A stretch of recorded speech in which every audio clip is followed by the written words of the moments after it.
आदाब। Muslims of Gujarat YouTube channel पर आप सभी का दिल से स्वागत है। हाल ही में अहमदाबाद शहर के कई इलाकों जैसे सरखेज, चंडोला तालाब सरकार द्वारा डिमोलिशन की कार्रवाइयां की गई हैं।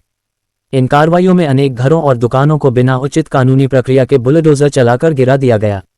स्थानीय लोगों का कहना है कि ये डिमोलिशन अचानक और मनमाने तरीके से हुए हैं, जिनसे न सिर्फ गरीब और मध्यम वर्गीय परिवारों का नुकसान हुआ है, बल्कि सैकड़ों लोगों को बेघर भी होना पड़ा है। ऑल इंडिया मिल्ली काउंसिल की लीगल सेल की राष्ट्रीय सचिव अफसर जहां साहिबा के नेतृत्व में एक प्रतिनिधिमंडल ने डिमोलिशन की जमीनी हकीकत का जायजा लिया। इसके बाद उन्होंने एक प्रेस कॉन्फ्रेंस को संबोधित किया, जिसमें उन्होंने कहा, डिमोलिशन की ये कार्रवाइयां संविधान के अनुच्छेद 14 और 21 का उल्लंघन है। जब तक कानूनी प्रक्रिया पूरी नहीं होती, इस तरह किसी की संपत्ति को गिराना असंवैधानिक है। डिमोलिशन के इन मामलों को लेकर जनमानस में गहरी चिंता है। ये सवाल केवल मकानों का नहीं, बल्कि संविधान और नागरिक अधिकारों का है। पूरा वीडियो देखने के लिए नीचे दिए गए लिंक पर क्लिक करें और चैनल को सब्सक्राइब करें ताकि आप जुड़े रहें गुजरात के मुसलमानों से जुड़ी हर अहम खबर से। देखिए पूरा वीडियो और जुड़िए हमारे साथ। थोड़ा गुजराती के अंदर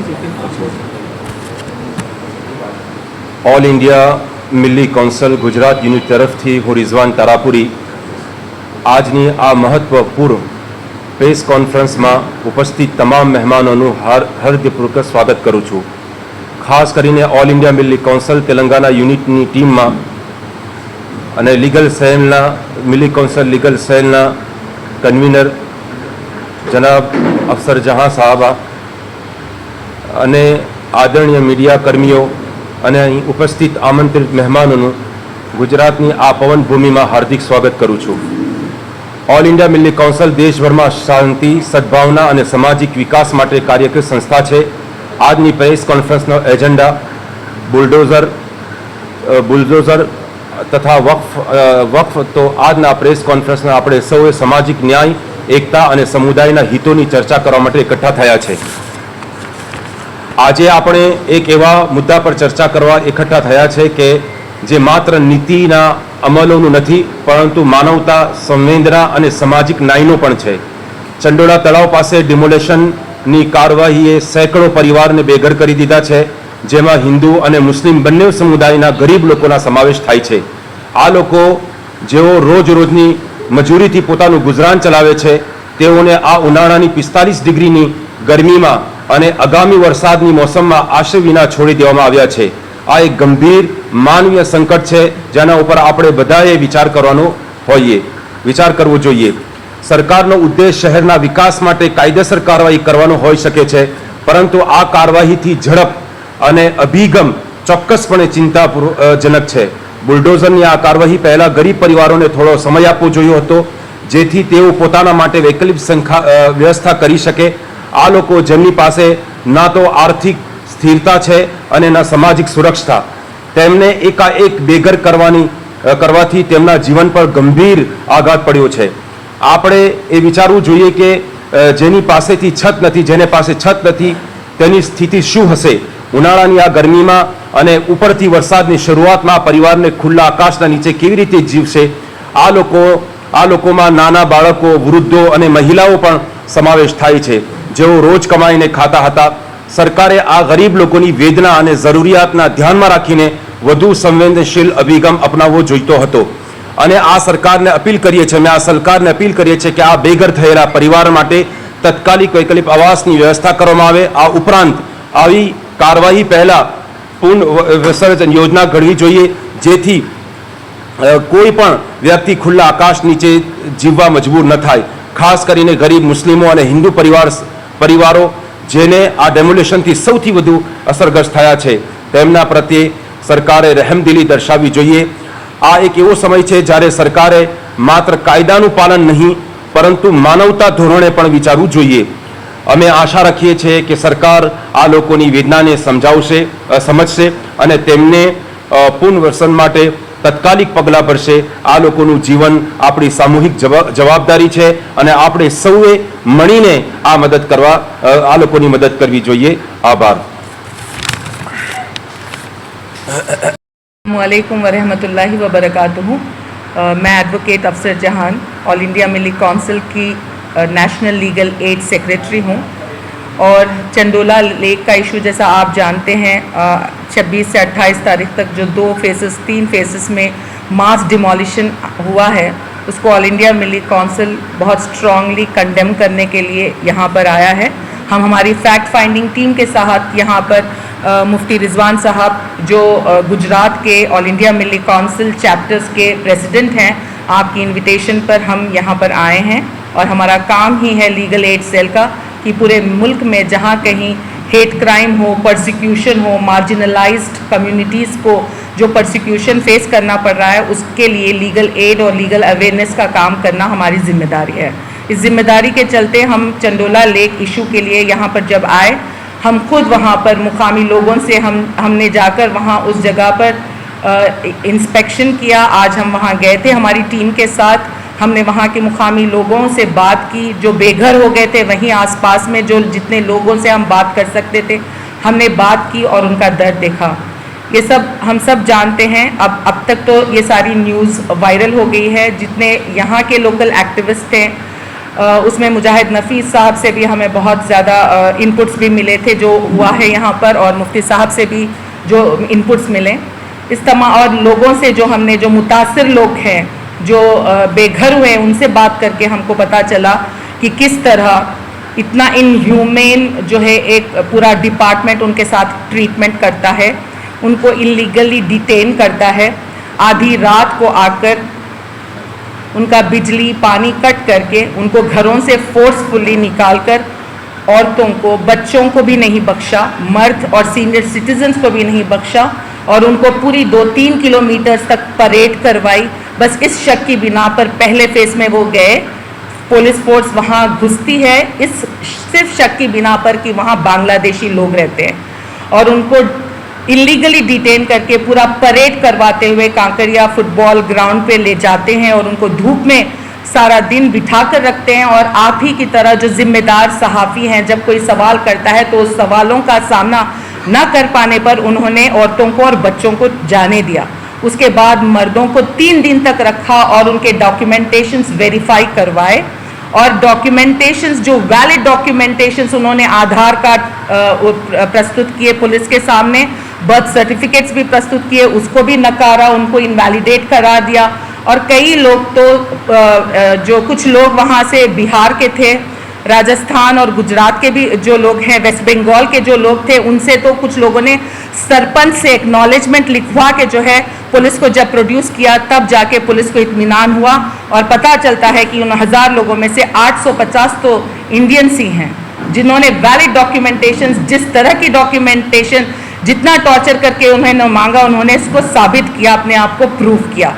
उसके बावजूद फिर देन हमारे यहाँ के जो लोकल एक्टिविस्ट हैं, मुजाहिद साहब हैं, और जितने भी पिटिशनर्स जो कोर्ट को अप्रोच किया, कोर्ट ने सुनवाई की और कोर्ट के सामने तब जाकर इस ब्लैंकेट ऑर्डर यानी ड्राइव, जो डिमोलिशन ड्राइव हुआ, एक जैसा कि ब्लैंकेट ऑर्डर ही है ये, इसके तहत जो इन्होंने ड्राइव शुरू किया डिमोलिशन का, मास डिमोलिशन का, इतने सारे लोगों, हज़ारों की तादाद, 42,000 अप्रॉक्सीमेटली लोग डिस्प्लेस हुए हैं, उसमें 20,000 बच्चे हैं। यानी इतने बड़े डिस्प्लेसमेंट और ट्रॉमा से जो ये लोग गुजर रहे हैं, और इस सोशल ट्रॉमा से जो लोग गुजर रहे हैं, आज हम मुकामी लोगों से जब बात कर रहे थे तो एक ने बताया कि उनकी बीवी अहलिया उनकी बीमार है 2 दिन से, और उनको अस्पताल में भर्ती कराने के लिए जब ले जाया गया तो अस्पताल वालों ने ये कहा, एड्रेस जब मांगते हैं, जो रिटर्न फॉर्म फिलअप होता है, और वहाँ पता चला कि इनका एड्रेस तो चंडोला लेक का है, तो फिर वहाँ से उन लोगों को भगा दिया गया, ये कहकर कि चंडोला लेक वालों का हम कोई ट्रीटमेंट भी नहीं करेंगे। तो ये जो सोशल टाबू, ये सोशल ट्रॉमा से ये लोग जो अब गुजरेंगे, ये साबित करने के बावजूद कि वो इंडियन सिटीजन्स है, इनका सोशल स्टेटस कौन वापस लाएगा? क्या सरकार वापस लाएगी? यानी एक ब्लैंकेट ऑर्डर के तहत इस तरीके से पूरा डिमोलिशन कर देना, यानी पूरा सबको डिस्प्लेस कर देना, ये कहाँ की ह्यूमन राइट्स की वैल्यू है? क्या पुलिस और डिपार्टमेंट्स DK बासु के गाइडलाइंस को इतना अनदेखा करती है? सुप्रीम कोर्ट के और गाइडलाइंस का कोई ऑनर करने की क्या इनकी जिम्मेदारी नहीं? क्या कानून सिर्फ शहरियों के वास्ते है?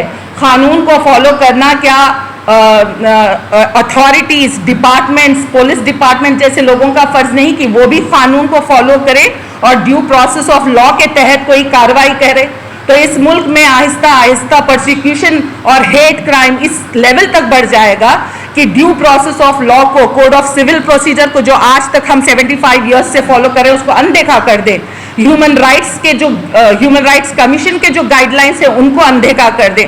तो ये कैसी व्यवस्था है, ये कैसी हुकूमत है, ये किस तरह की गवर्नेंस है, ये सवाल हम करते हैं। ऑल इंडिया मिली काउंसिल इसको स्ट्रांगली कंडेम करती है और हमने ये इरादा किया है, ये अज़म किया है, ये अपने आप से वादा किया है कि जितने बेघर लोग हुए हैं इलीगली, जिस तरीके से इनको हटाया, हालांकि गवर्नमेंट ने कोर्ट में वर्बली आश्वासित किया कि इनको EWS की जो स्कीम है उसके तहत उनको घर दिया जाएगा और इनको 7,500 की रकम शुरुआत में इनिशियल पेमेंट करनी होगी और 3-3.5 लाख आगे। लेकिन वो मजदूर जो दिन का सुबह से शाम तक मेहनत करके कमा कर लाते हैं, अपना पेट पालते हैं, गवर्नमेंट कैसे ये समझती है कि वो 7,500 और 3.5 लाख का इंतजाम करते हैं। यानी आपने ऐसे कंडीशंस इनके सामने रख दिए जो मुमकिन ही नहीं कि पूरे हो पाए। खैर आगे लीगल बैटल मिली काउंसिल भी करेगी, यहाँ के एक्टिविस्ट भी कर रहे हैं कानून पर। आज भी हमें जुडिशरी पर, कोर्ट्स पर पूरा भरोसा है कि इंसाफ होगा और मिली काउंसिल अपने लीगल दायरों में इसके लिए सख्त आवाज उठाने के लिए तैयार है। हम इनका सोशल स्टेटस भी वापस चाहते हैं, उनकी इज्जत भी वापस चाहते हैं, उनके ट्रॉमा को भी खत्म करना चाहते हैं रिहैबिलिटेशन और रिलीफ के जरिए, और साथ साथ हम जो है कोर्ट की भी फाइट जो होगी लीगल बैटल लड़ने के लिए तैयार हैं। Thank you so much. समझनी चाहिए यूनिफॉर्म सिविल कोड यूनिफॉर्मिटी की बात करता है, जबकि इसकी इम्प्लीमेंटेशन में खुद यूनिफॉर्मिटी नहीं। हमारे जिसने जो लेजिस्लेचर पार्लियामेंट ने यूसीसी का अगर सोच रखा है, अगर हमारी हुकूमत ने सोचा है कि यूसीसी को एग्जीक्यूट करेंगे, तो पहले वो बताए क्या यूनिफॉर्म सिविल कोड ट्राइबल्स को अप्लाई करेंगे? ट्राइबल्स को इन्होंने क्यों निकाला? क्या वो हिंदुस्तानी नहीं? ट्राइबल्स को एग्जेम्पशन क्यों दी? और साथ साथ उन्होंने क्रिश्चियन कम्युनिटी को भी एग्जेम्प्ट करने की बात कही है यूसीसी की एप्लीकेशन से।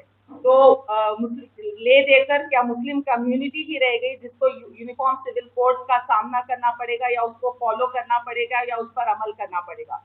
अगर हमारी हुकूमत से ये डिमांड हो कि हम यूनिफॉर्म सिविल कोड को बिल्कुल नहीं एक्सेप्ट करेंगे जब तक वो तमाम कम्युनिटीज पर यूनिफॉर्मली एप्लीकेबल नहीं होता। अगर वो ट्राइबल्स को एक्सेप्ट करते हैं, क्रिश्चियंस को भी इसमें लाते हैं, तो सोचा जाएगा। Thank you.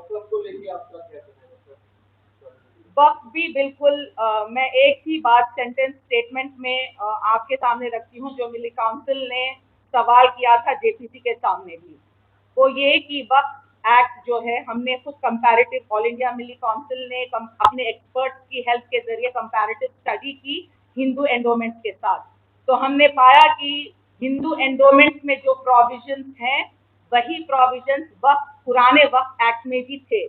अगर हिंदू एंडोमेंट्स में जो प्रोविजंस यानी पुराने वक्फ एक्ट के प्रोविजंस हिंदू एंडोमेंट्स को तहफ़्फ़ुज़ करने के लिए, प्रोटेक्ट करने के लिए, डेवलप करने के लिए और वक्फ बोर्ड में हिंदू एंडोमेंट बोर्ड में एफिशिएंसी लाने के लिए काफ़ी हैं, तो वो वक्फ बोर्ड के डेवलपमेंट और वक्फ प्रॉपर्टीज की डेवलपमेंट, उसके वक्फ बोर्ड के काम की एफिशिएंसी के लिए क्यों काफ़ी नहीं है?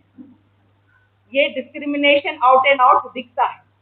तो हम वक्फ एक्ट को भी रिपील करने की मांग कर रहे हैं और हम मुस्लिम पर्सनल लॉ बोर्ड के साथ खड़े हैं, आगे भी इस मुहिम में जुड़े रहेंगे। हॉस्पिटल ने उनको इलाज करने से मना कर दिया। हम ये सोच रहे हैं कि इन बच्चों का एडमिशन किन स्कूलों में होगा? क्या वो सरकारी स्कूल इनको आसानी से एक्सेस कर पाएंगे? क्या वो आंगनबाड़ी सेंटर यहाँ के ये जो बच्चे हैं उनको किस तरह से ट्रीट करेंगे? क्या बांग्लादेशी मोहर लगाएंगे? चंडोला के नाम पर इन लोगों को तो एक भयंकर ट्रॉमा से झेलना पड़ेगा। तो हम सरकार से ये मांग करते हैं कि इनके ट्रॉमा को हैंडल करने के लिए भी सरकार को कोई कोशिश करनी चाहिए, और खास तौर पर जो अभी पेंडिंग है पिटीशन, जिसको 19 जून को उसमें आगे की सुनवाई होगी रिसेटलमेंट पर, उसमें सरकार के साथ हमारी ये मांग रहेगी, वो बहस में आएगा कि ये 7,600 जो भी पैसा जाएगा और ये 3 लाख जो भी पैसा होगा इसकी किस्तों को नॉमिनल किया जाए। क्योंकि ये लोग तो दिहाड़ी मजदूर हैं, ये बहुत कम पैसे कमाने वाले लोग हैं। एक बार में 30,000 की 40,000 की किस्त कैसे जमा करेंगे? तो ये एक अहमदाबाद में मानवाधिकारों का एक स्पष्ट उल्लंघन हुआ और हम सब लोग मिली काउंसिल और दूसरे संगठन मिलके इस मानवाधिकारों के हनन के खिलाफ खड़े हैं और इसको जिस भी कोर्ट में, जिस भी ट्रिब्यूनल में, जिस भी कमीशन में अगर हमको लड़ना पड़े, हम लोग इसके लिए लड़ाई करेंगे।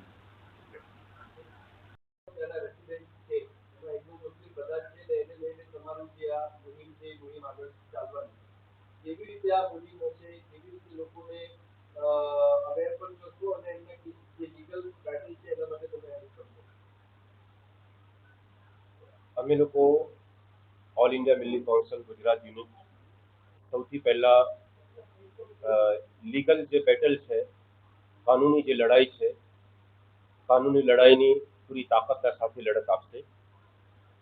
બીજા નંબર પર જે લોકોને અત્યારે સરકારે સહાય આપવાની વાત કરી છે, નવા મકાનો આપવાની વાત કરી છે, એના રિલેટેડ જે એ લોકો પાસે પૈસા નથી, એ લોકો પાસે સહાયતા નથી, એને ચાહે હિન્દુ હશે ચાહે મુસલમાન હશે, ઓલ ઇન્ડિયા મિલ્લી કાઉન્સિલ એને બી સહાય આપવાની ભરપૂર કોશિશ કરશે. જેટલું બની શકે એ લોકોને અમે લોકો સ્થાપિત કરવા માટે અમે લોકો મદદગાર બનીશું.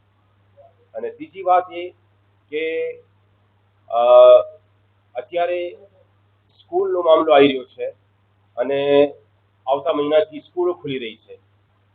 તો એવા કન્ડિશનની અંદર હજારો બાળકો જે છે એ લોકોનું સ્કૂલનું અને સ્કૂલની ભવિષ્યનું શું થશે એ લોકોનું.